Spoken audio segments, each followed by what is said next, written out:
Cuando saltó el escándalo de la pederastia al interior de la iglesia, muchos nos preguntamos si casos de violaciones sexuales contra niños cometidos por sacerdotes o por miembros de la iglesia también habían ocurrido en nuestro país. La respuesta la ha traído de forma contundente el periodista Pedro Salinas con una investigación fundamental llamada Mitad monjes, mitad soldados. Hoy día vamos a hablar con él de lo que ocurrió al interior del Sodalicio de Vida Cristiana.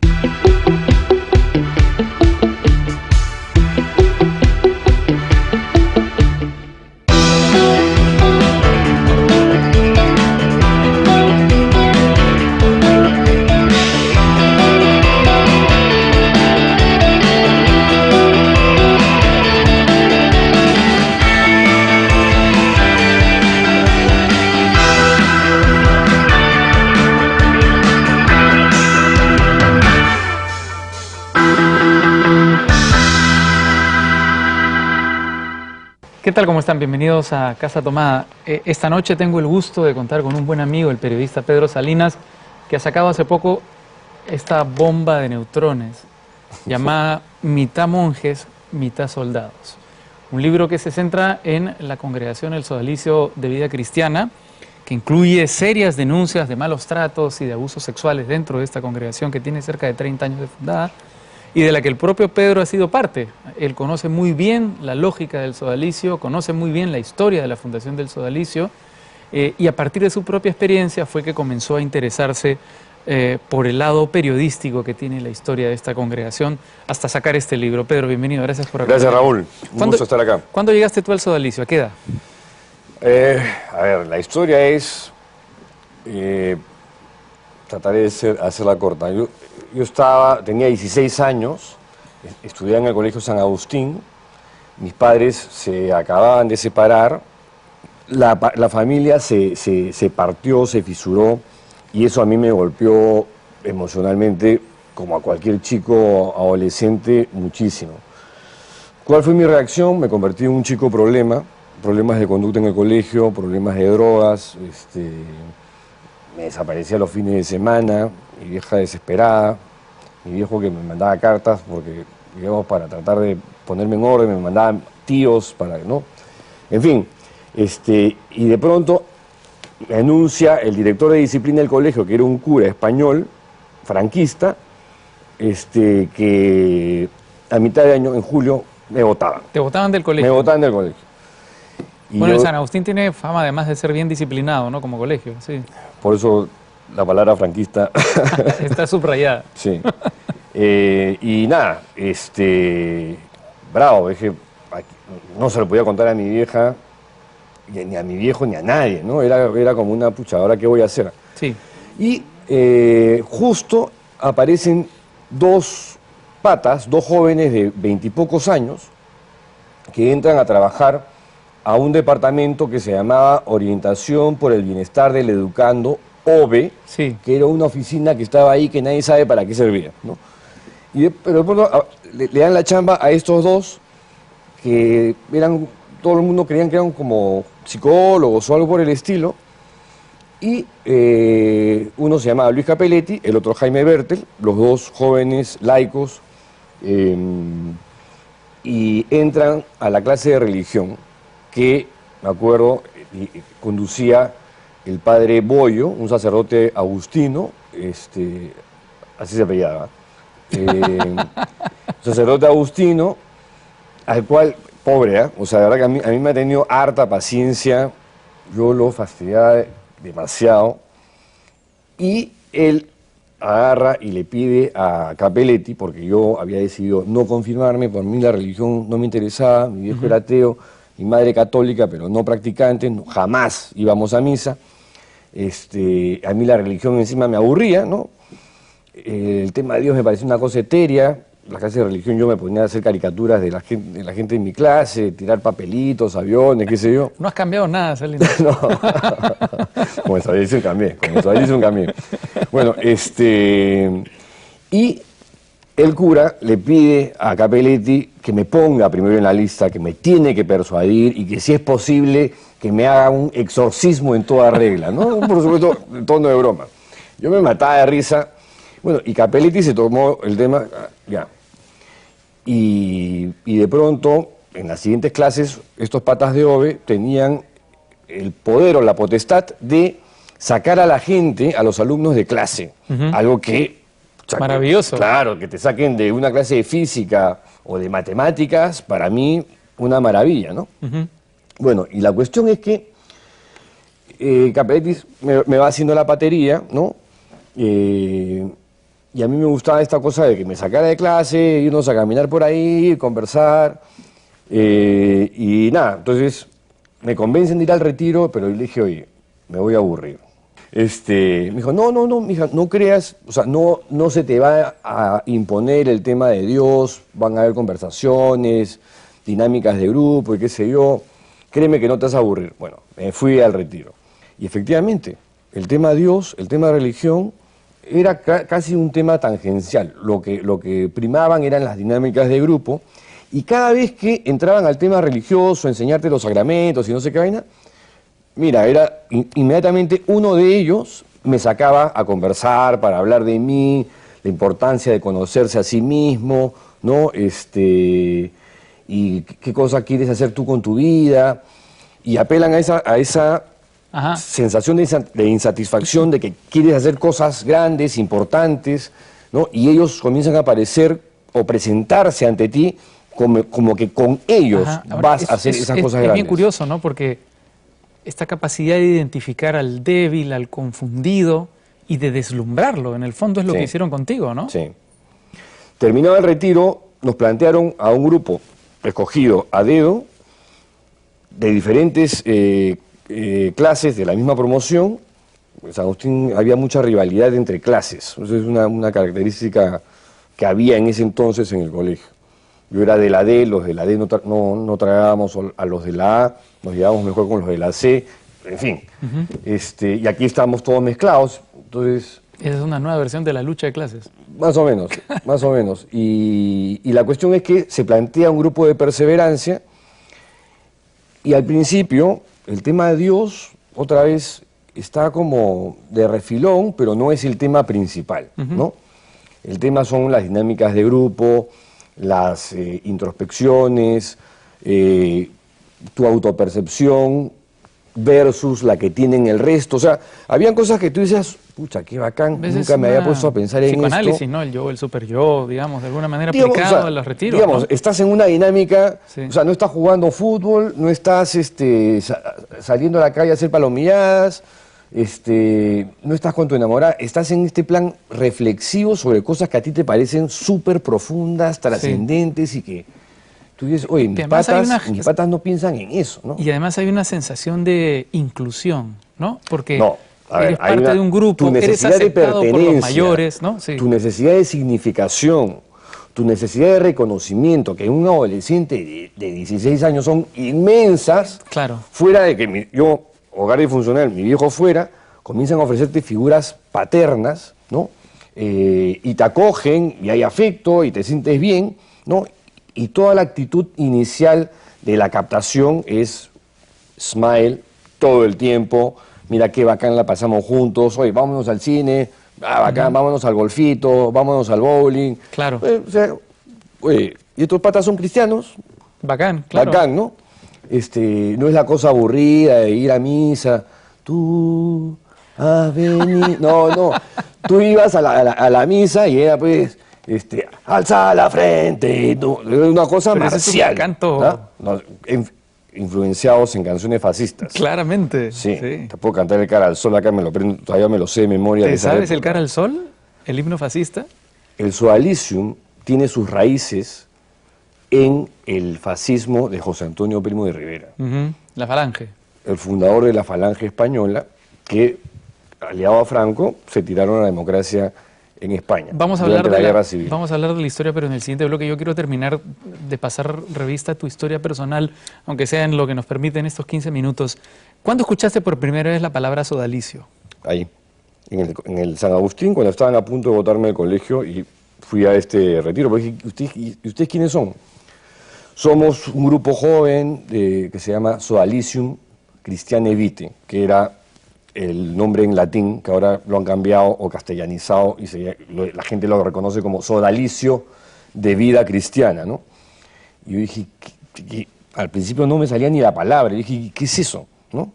No, es un grupo religioso, católico, y me sorprendió que los patas vivieran juntos en una comunidad, ¿no? Todos estos, dije, entre patas, eso me pareció raro. Después ya, digamos, como que lo asimilas. Pero fue ahí, dije, pucha, que nunca había escuchado, ¿no? ¿Y poco a poco te captaron? La captación es gradual, toma años y, digamos, te van apartando de tu familia, te van apartando de tus amigos, eventualmente terminas rompiendo con tu enamorada, aniquilan, eso sí, la figura de tu padre y de La pronto reemplazan, quizá, la destruyen. para ser ellos, digamos, la figura destruyen. paterna. Sí, ¿no? En mi caso era, oye, tu viejo te abandonó, Sí. tu viejo, ¿por qué no pudo hacer empresa acá? Se tuvo que largar porque acá era un fracasado, ¿no? Entonces, y claro, no te la dicen así Sí, a la sí, mala. no, A la son mala más te la dicen después. Son más hábiles, Pero claro. al principio te hacen como ver estas cosas y al final terminas odiando a tu viejo. ¿En algún momento te diste cuenta, pensaste, intuiste, supusiste que te estaban manipulando? No, no, porque tú veías que percibías o intuías que había una buena intención. O en todo caso, no la querías ver o simplemente no era capaz de verla, ¿no? No tenía malicia, Aparentemente. aparentemente. Vamos a hacer una pausa, Pedro, y cuando regresemos vamos a seguir hablando del sodalicio, vamos a seguir hablando de tu experiencia y de las denuncias contenidas en este libro, muy comentado, que ha aparecido en todas partes, mitad monjes, mitad soldados, aquí en Casa Tomada.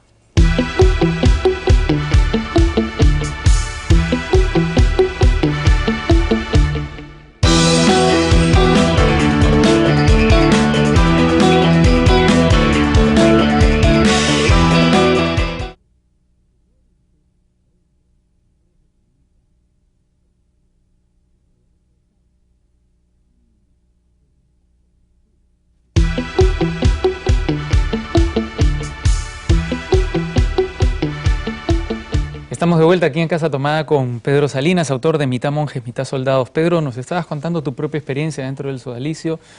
Nos habíamos quedado en el momento en el que estabas a punto de tomar la decisión de quedarte dentro del sodalicio. ¿Cuándo la tomas?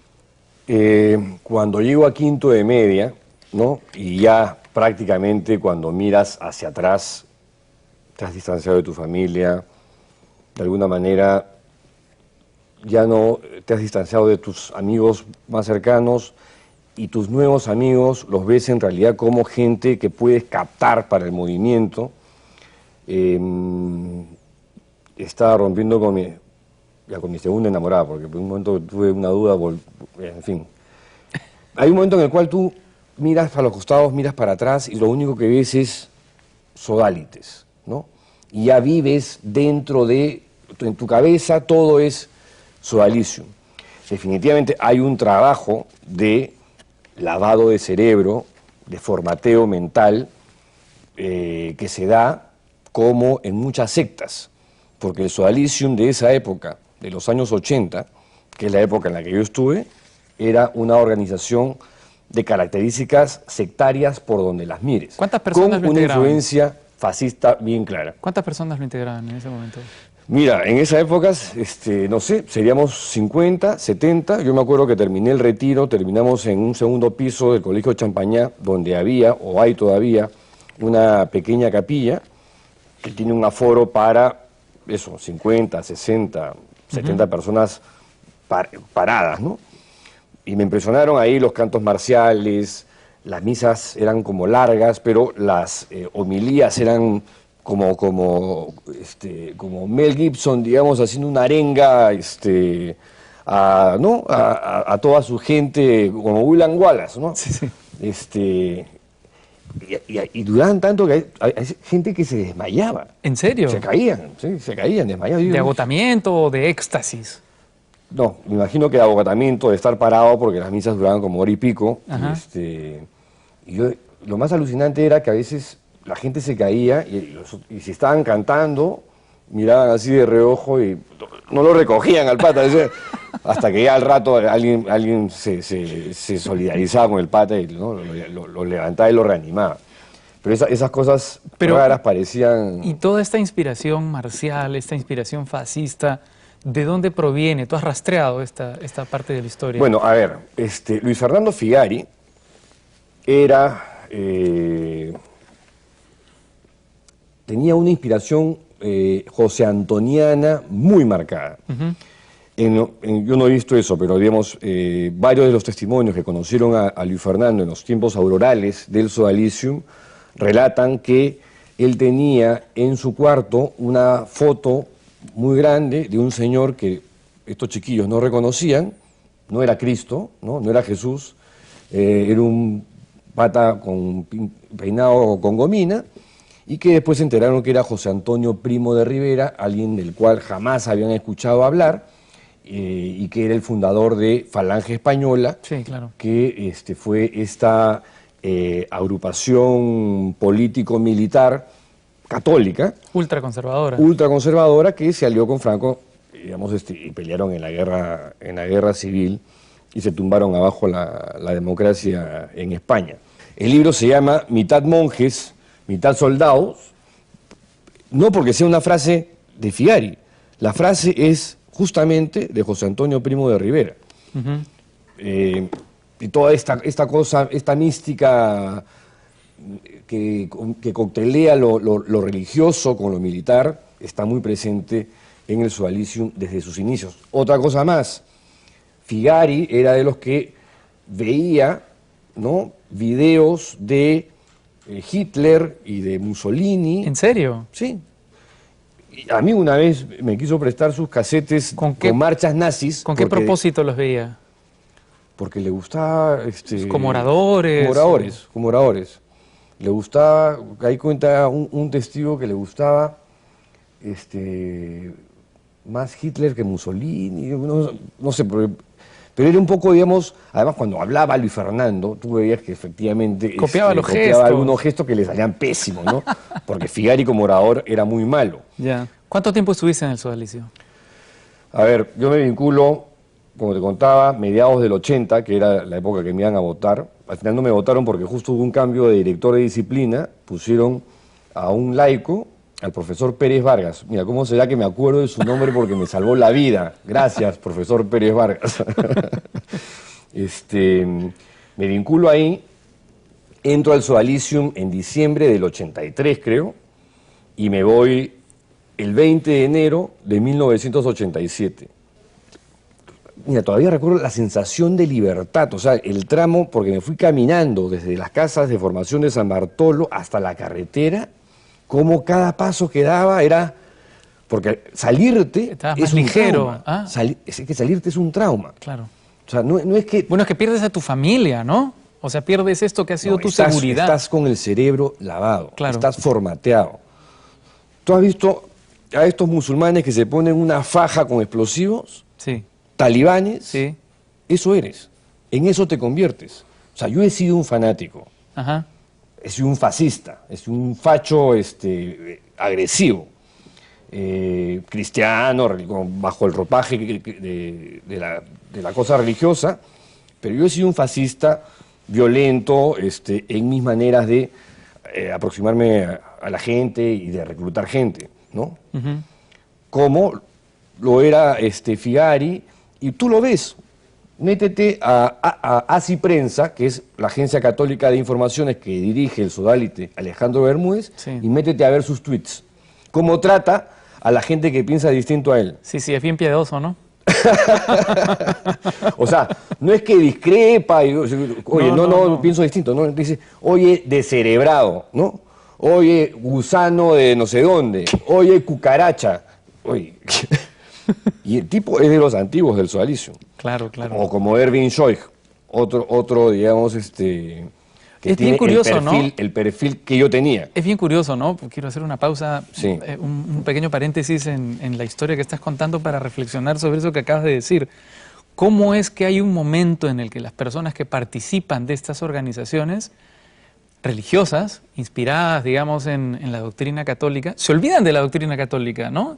Se olvidan, digamos, de los mandamientos, se olvidan del catequismo, se olvidan de la piedad, se olvidan de todo lo bueno que se supone que uno debería hacer como buen católico, ¿no? Y se transforman en gente que lo que hacen es básicamente defender este mundo. Sí, pero la cosa va un poco más allá, Raúl, ¿eh?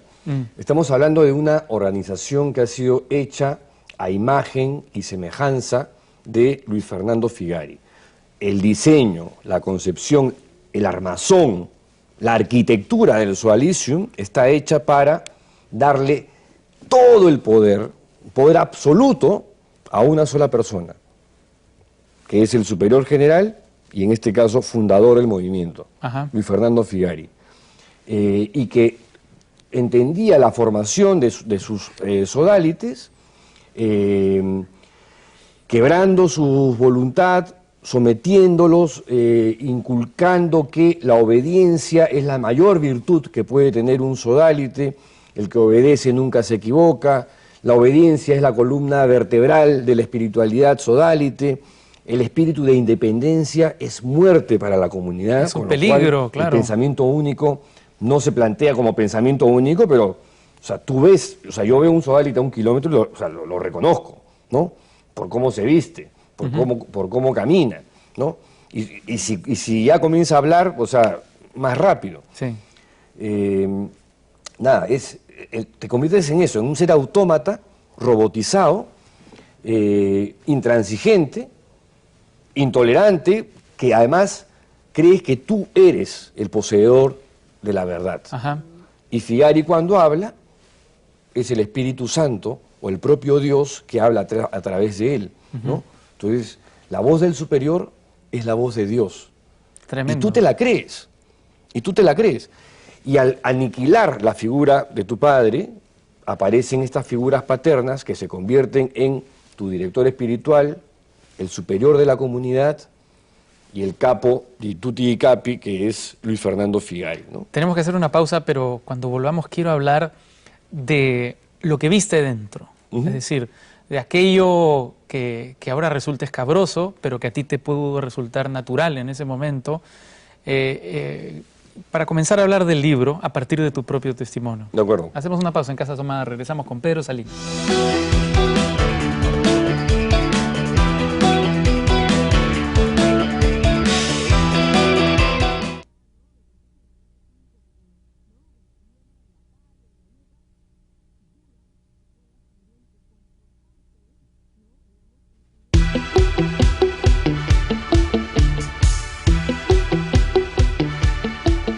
Estamos de vuelta aquí en Casa Tomada con Pedro Salinas, autor de Mitad monjes, mitad soldados, antes de Mateo Díez, que fue, me parece, la primera incursión literaria en ese momento. Bueno, gracias por lo del literario.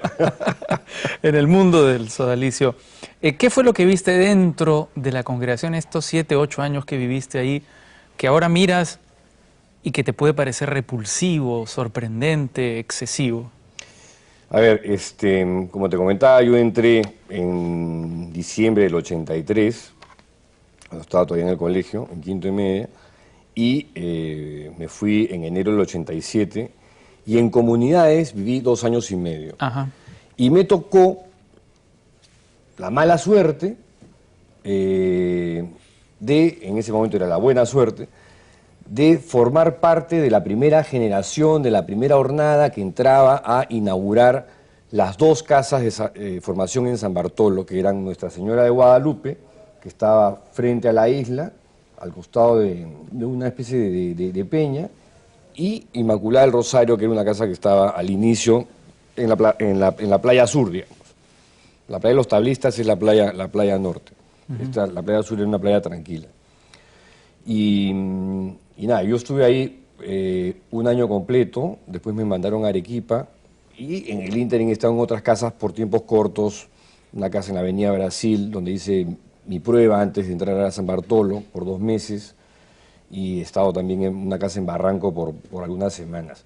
Pero mis periodos más largos fueron el primer año de San Bartolo y el segundo, que fue en Arequipa. ¿Y qué cosa había ahí? San Bartolo fue el infierno. No sé cómo describir San Bartolo, porque todo lo que se vivía ahí era una cosa experimental para Figari. Figari se convirtió de pronto en el Mengele de este grupo de jóvenes, que no llegábamos a 20 en ese momento en las casas, donde él iba un día sí, un día no, para monitorear, digamos, las cosas que teníamos Siendo que dueño hacer. de su voluntad, de su libertad, incluso de su integridad física. Sí, porque ahí, a ver, lo que predominaba eran lo que se llamaban las órdenes absurdas. ¿En qué consistían estas órdenes absurdas? En mandatos, edictos, úcases que soltaba el superior, o había un formador ahí que era Alberto Gasso, que estaba estudiando teología e iba a ser cura, el tercer cura del Sodalicium, y consistían, por ejemplo, Raúl, 3 de la mañana, además te despertaban y te decían, mitad monje, tú, mitad soldado, ¿no? Así era. Así eran las levantadas en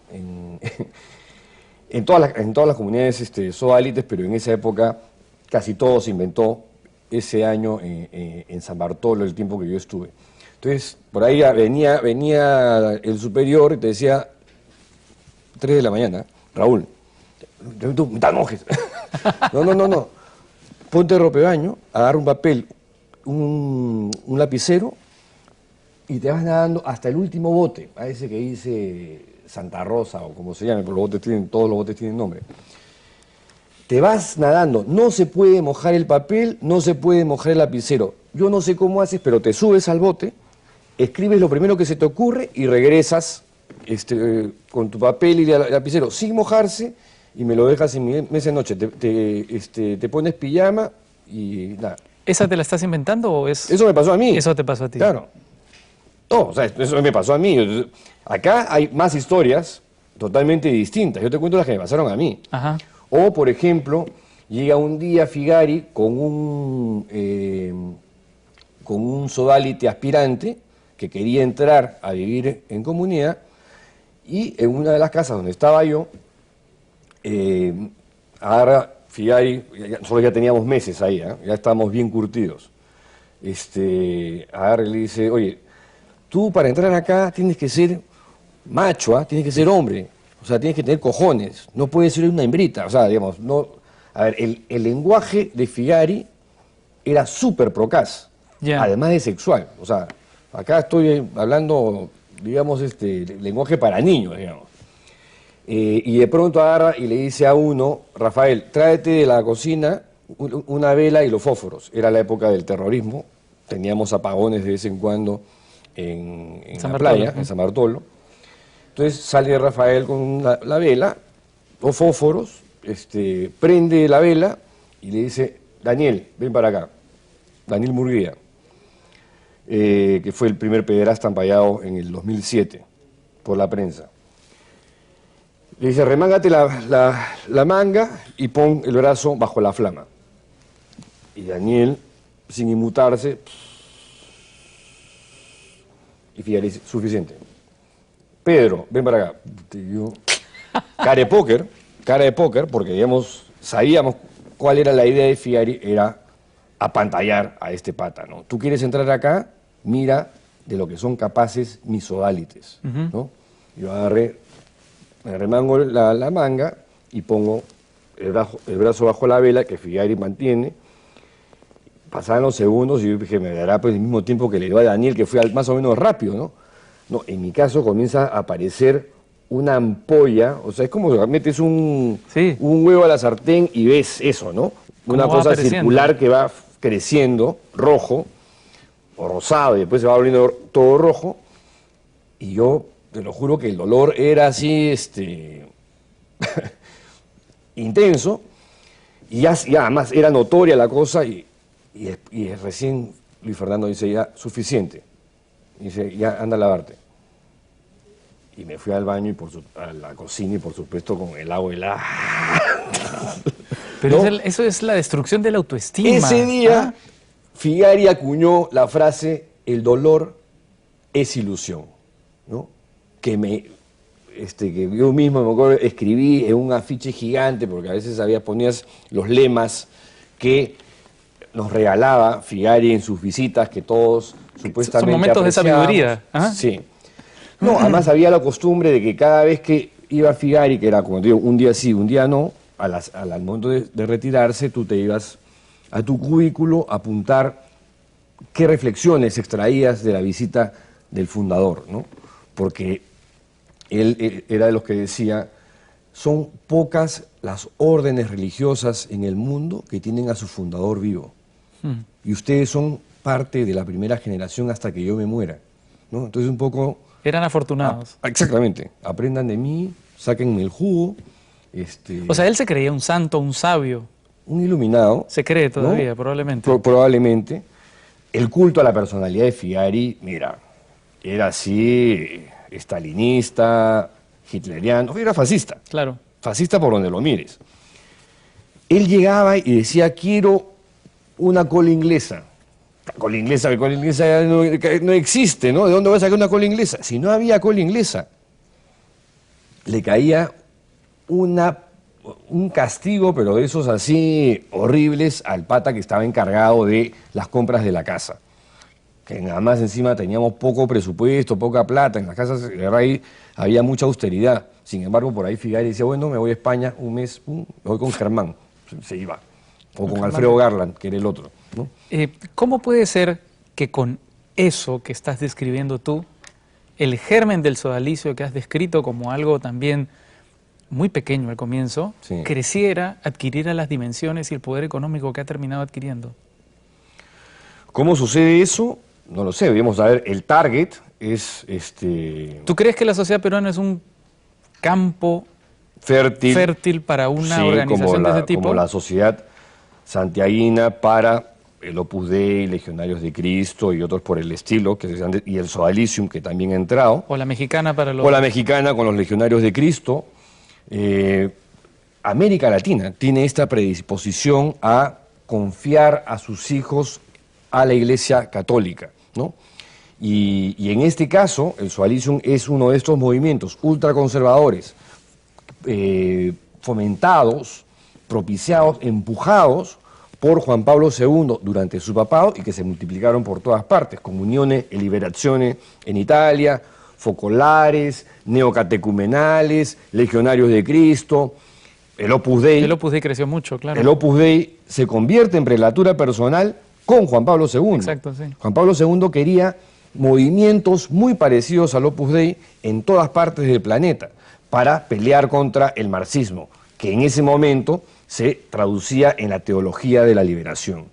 Gustavo Gutiérrez encima era peruano, y como comprenderás, Figari quiso sacarle partida a eso y se nos adoctrinaba, digamos, en cómo sacarle la mugre. ¿Tú lo has hablado con Gustavo Gutiérrez en alguna ocasión? No, la única vez que yo lo tuve aquí a Gustavo Gutiérrez fue en un evento en el Colegio de Jesús en la Avenida Brasil, cuando vino el cardenal Ratzinger, y toda la cosa logística se la encargó el arzobispado al Sodalicium. Mi trato con Gustavo Gutiérrez no fue muy afectuoso, como comprenderás, porque cuando apenas entró teníamos las indicaciones casi de agarrarlo del brazo, otro sodalite que no voy a decir su nombre, y llevarlo hasta la primera fila. Yo recibí a Ratzinger, por ejemplo, ¿no? Ahí en el Pozo de Santa Rosa, me acuerdo que sacó un papelito, le presté mi lapicero, apuntó un deseo y lo tiró. Creo que decía, quiero ser papá. Vamos a hacer una pausa, Pedro. Cuando regresemos vamos a hablar de lleno del libro, Mitad monjes, mitad soldados, que tiene cerca de 30 testimonios, es decir, lo que tú has contado, digamos, estos abusos físicos, de lo que tú has contado al abuso sexual hay un tramo muy pequeño, que en el caso del sodalicio tú lo has atestiguado y lo has contado bien, se salvó, o sea, ocurrió. Hay muchos testimonios de abusos sexuales y muchos que no se conocen y muchos que seguramente no se conocerán justamente por la formación de los sodalites. Hacemos una pausa, regresamos.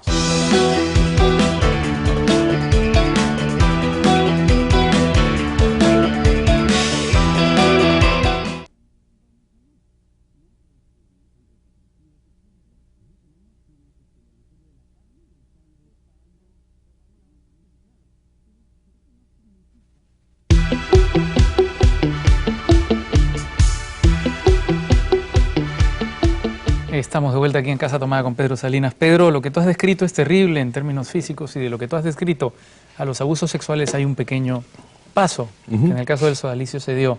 ¿Tuviste abusos sexuales cuando tú estuviste dentro del sodalicio? No. Yo, como recordaste hace un rato, en el 2002, para sacarme los chips de la cabeza y para descablearme, ¿no?, escribí Mateo 10. Mateo 10, que era una suerte de exorcismo personal a través de una novelita que de literaria no tiene nada porque está pésima, malaza, Raúl. La historia es buena, yo creo que la historia es buena, donde metaforizo mi tránsito por el sodalicio. Cuando yo escribí la novela, en dos momentos diferentes me buscaron dos personas que acusaron a Figari de perversiones sexuales. Yo les pregunté, ¿pero a ti te pasó o a ti te pasó? Y los dos me dijeron que no. Entonces, ¿cómo te voy a creer? Yo he vivido ahí, yo he estado adentro y no he visto nada de lo que tú me dices. O sea, he visto brutalidades, he visto salvajadas perpetradas por Figari, que es un personaje cruel, perverso, de verdad que malo, ¿no? Sin embargo, algo sexual, no. Sí hubo retrospectivamente un incidente de connotaciones sexuales que en su momento yo no pasó así. Mi director espiritual un día me dice, Pedro, tú eres una persona muy tensa, ¿no? Y para efectos de la oración eso no ayuda. Entonces yo te voy a enseñar técnicas de yoga para mejorar eso. Entonces en una dirección espiritual me dice, quítate la ropa y quédate en calzoncillos. El viejo truco de las técnicas de yoga. Bueno, pero yo sin dudarlo me quité la ropa y me quedé en calzoncillos. Échate en el piso, cierra los ojos, el pata muy profesional, ¿no? Saca un puntero desplegable, en esa época no habían punteros láser, sí. ¿No? Acero inoxidable. Y yo estaba ahí y comienza a tocarme por acá, efectivamente los hombros. Además quiero identificar tus chakras. Entonces, y de pronto me toca la ingle. Y yo me siento como un resorte, abro los ojos y el pata me sigue hablando. No, ya cámbiate nomás, vístete. Mira, estoy detectando que tu manera de hacer yoga, por ejemplo, está fallando en la respiración, porque la respiración en el yoga es diafragmática.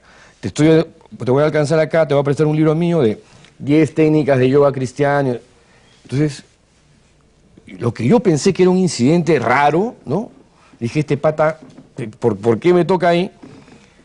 Dije, pucha, que estoy pensando mal, ¿no? Yo me sentí mal. Dije, estoy pensando mal de este pata. Y el pata, o sea, simplemente pasó página y chao. Eso vino a mi mente cuando me entero de el caso Germán Doig, que era el número 2 del Sodalicium, el hombre más cercano a Luis Fernando Figari, que murió en el año 2001.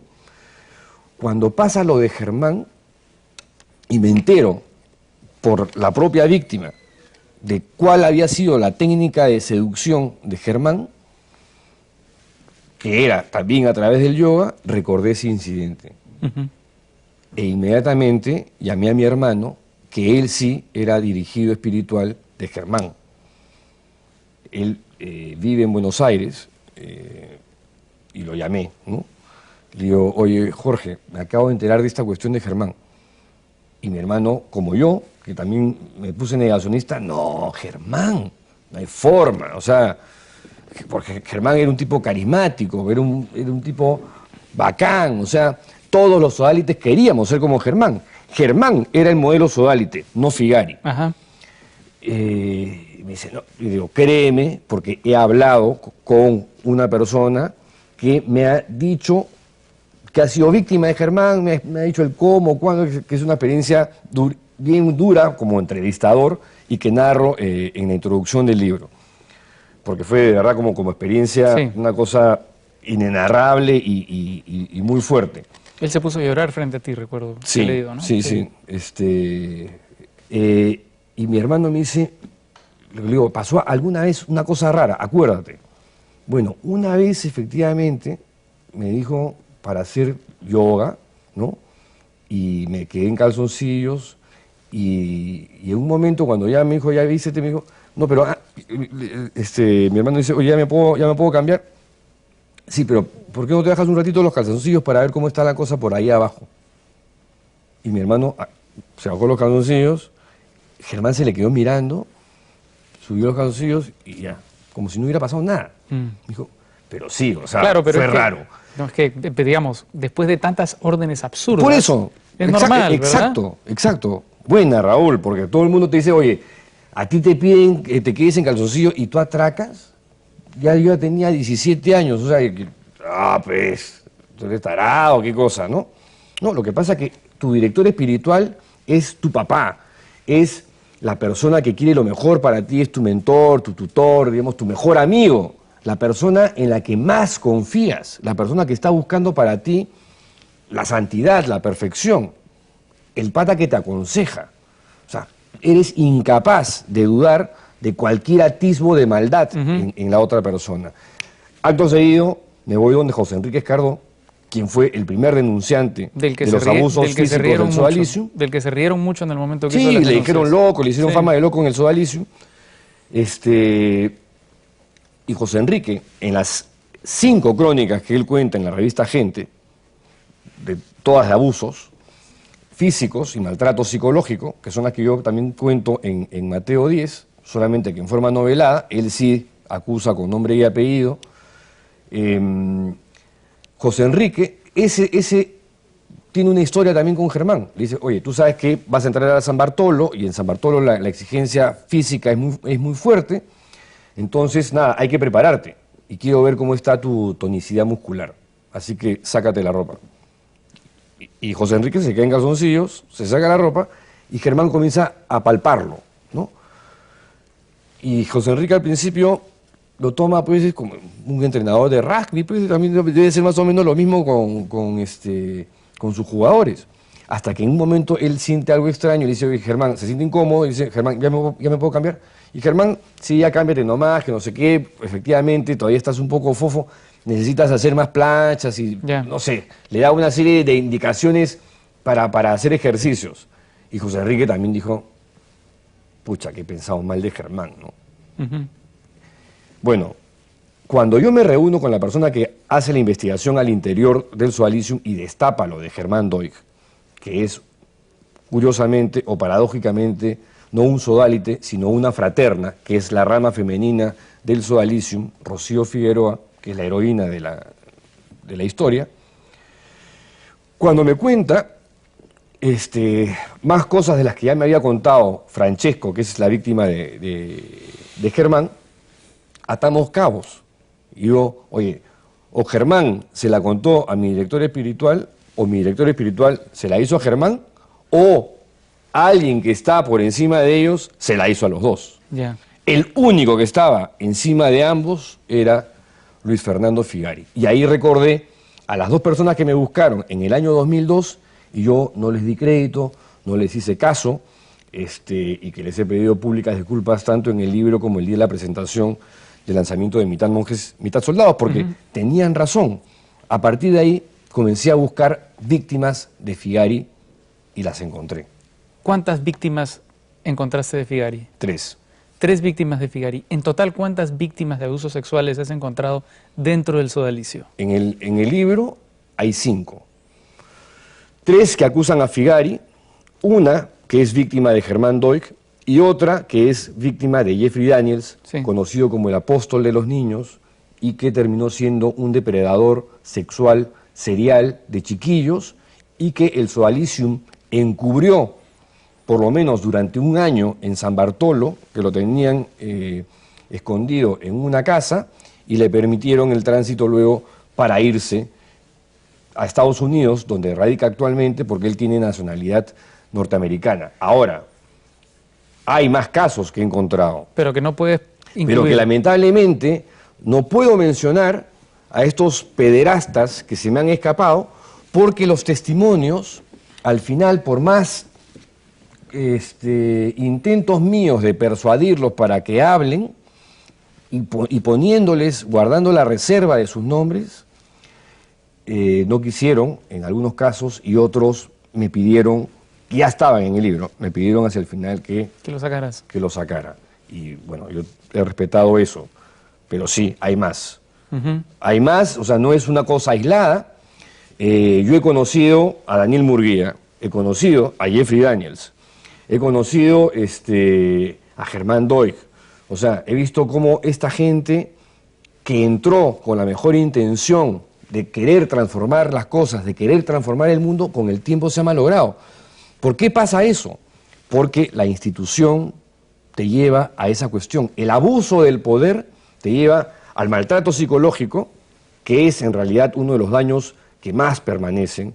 La prensa se ha quedado en el tema de los abusos sexuales, porque el morbo, lo que más llama la atención, porque realmente los testimonios son escalofriantes, escalofriantes. ¿no? Escabrosos, además, sí. Pero yo te digo, el maltrato psicológico, el daño psicológico que yo he sufrido en carne propia, más el maltrato físico, la coerción psicológica, la anulación de tu libertad, el sometimiento de tu voluntad, la violación de tu correspondencia, y etc., y etc., y etc., es tan brutal como lo otro. El abuso sexual simplemente es una consecuencia última de todo lo anterior. Y el Zoalicium, lamentablemente, ha echado sus bases sobre este tipo de organización, sobre este tipo de formaciones absurdas que tienen, según el abogado de Figari, no, esto es lo que se hace en cualquier escuela militar. Mentira. Han habido infantes de marina que han estado en el Zoalicium y te dicen, oye, la escuela naval era una escuela de señoritas al costado de esto. Están ahí los testimonios. O sea, además, yo creo que el ejército y la iglesia no son lo mismo, ¿no? O sea, esa metáfora no la entiendo muy bien. Son instituciones similares, solamente que tú en el ejército, en la marina, una para matar, una para hacer guerra. No, claro, exactamente, y el otro es para que es lo que dice uno de ellos. almas. Oye, yo entiendo si nos estuvieran educando para la guerra, ¿no? Vamos a pelearnos con Chile o con Ecuador y me estás formando, digamos, de esa manera, me estás educando en la violencia para eso, sí, para matar. Pero supuestamente es una institución religiosa que en teoría debería educarte pues en la caridad, en valores cristianos, paz, humanos, no sé. amar a los demás, amar al prójimo como a ti mismo y qué sé yo. Pedro, ha salido el libro, ha habido reacciones, Figari sigue viviendo este exilio dorado en Roma. No sé si se ha zurrado en su superior general, se ha zurrado en el cardenal Cipriani, se ha zurrado en toda la organización que está desconcertada, que está perpleja. ¿Sabes por qué? ¿Sabes por qué está desconcertada y por qué está perpleja la institución? Porque está hecha a imágenes y semejanza de Figari. Exactamente. Entonces, si una institución está hecha a imagen y semejanza de un abusador y de un violador, es una organización que tiene que desaparecer, ¿verdad? O rehacerse. Porque, a ver, a Figari lo tienes que eyectar en una, lo tienes que expulsar. Mira cómo se está resistiendo la fiera, que está herida de muerte, pero que todavía se resiste a morir y se resiste a que le venzan, le ganen en esta batalla. Una vez que lo expulsen, que voten a la manzana podrida, lo siguiente es o refundas y haces una organización totalmente nueva, sí, o efectivamente la disuelves. Una pregunta ingenua quería decirte. ¿Quién paga la defensa de Figari? Mira, en algún momento a mí me dijeron, me mandaron el mensaje, Pedro, no te vamos a demandar, ¿no? Porque obviamente el Zoalicium está enterado de la investigación hace 4 años y medio. Yo he conversado con el superior general en 2 oportunidades, hemos hablado por teléfono y tenemos varios correos electrónicos entre él y yo. Ellos sabían perfectamente que la cosa venía y cómo venía. No me han dado una entrevista, pero sí ha habido, no puedo decir que no ha habido una actitud de apertura, por lo menos en el caso de Moroni, que es de mi generación en el Zoalicium. Tuve la suerte de eso, de que Sandro y yo nos conociéramos el superior actual, ¿no? Sí. Y ahí me mandaron el mensaje a través de una tercera persona, Pedro, no te vamos a demandar. Bueno, igual yo me preparé como por si acaso, porque... ¿Qué piedra gorda? Piedras gordas, una cosa de esa, de tu imaginación. Pau ya se estaba preparando psicológicamente para entrar a Santa Mónica y yo a Piedras Gordas unos mesecitos. Pero, dijeron, ¿y si Luis Fernando te quiere demandar a ti a título personal? Porque yo dije, o sea, si no es la institución, va a ser Figari, porque Figari, conociéndolo, no se va a dejar, como no se está dejando. El Sodalicium no le va a dar un sol porque él depende actualmente en todo del Sodalicium. Bueno, alguien tiene ha que contratado a un al abogado. estudio Rodrigo, que es uno de los estudios más caros de Lima, y le ha puesto a Juan Armando Lengua Balbi, que es un abogado, digamos, que no es el abogado de los pobres, ¿no? Pedro, bueno, ha sido una investigación brutal que ha durado 4 años y medio, que ha traído unas consecuencias increíbles, que ha generado una unanimidad que creo que ha terminado blindando a la propia investigación, porque claro... Yo estoy sorprendido, ¿eh? ¿Verdad? Positivamente, ¿no es cierto? Por la Yo pensé unanimidad que iba que ha a haber, generado. que iba a ser una cosa mucho más encapsulada, focalizada en Y que te iban a hacer bullying. en la institución, Justamente por eso. que iba a recibir, digamos, el trato que le dan a todos los críticos, pero ha sido tan fuerte la reacción de los medios, de la opinión pública, de las redes, de la misma gente del Sodalicium, de las agrupaciones marianas, del MBC. Claro que siempre tienes a los radicales, pero que en este caso se convirtieron en la minoría. Y aún así fueron silenciados por sugerencia del superior general del Sodalicium. Así las cosas, nada, yo creo que además pensé que mucha gente iba a interpretar o acusar al libro como este es un ataque contra la Iglesia Católica, sí. este es un periodista anticlerical y qué sé yo, que algunos lo han dicho también, ¿no? Pero que no lo es. O sea, si tú lees el libro, se trata de una investigación... Además, a la hora que uno revela las ovejas negras, está haciendo algo bueno para la Iglesia más bien. Bueno, como le dije a un amigo, mira, yo al Sodalicium en su momento lo quise muchísimo. Yo entré al Sodalicium para hacer la diferencia, con el deseo de transformar las cosas y si podía transformar el mundo. Creo que con este libro he aportado con un granito de arena para que mis ex correligionarios vean la verdad, ¿no? Y de alguna forma me he sentido más sodalite que nunca. Pedro, muchísimas gracias por venir aquí a Casa Tomada, es un gusto enorme. Gracias, Raúl. Y felicitaciones por esta investigación, por lo que está pasando con esta investigación. Yo creo que uno hace estas investigaciones para sacar la verdad. Y lo que pasa después tiene que ver con la sociedad, tiene que ver con el Poder Judicial. Yo ya cumplí. Exactamente, exactamente. Y vaya que cumpliste. Gracias nuevamente. Gracias, por estar Raúl. con nosotros. Y muchas gracias a ustedes por acompañarnos este domingo. Nos encontramos la próxima semana. Permiso.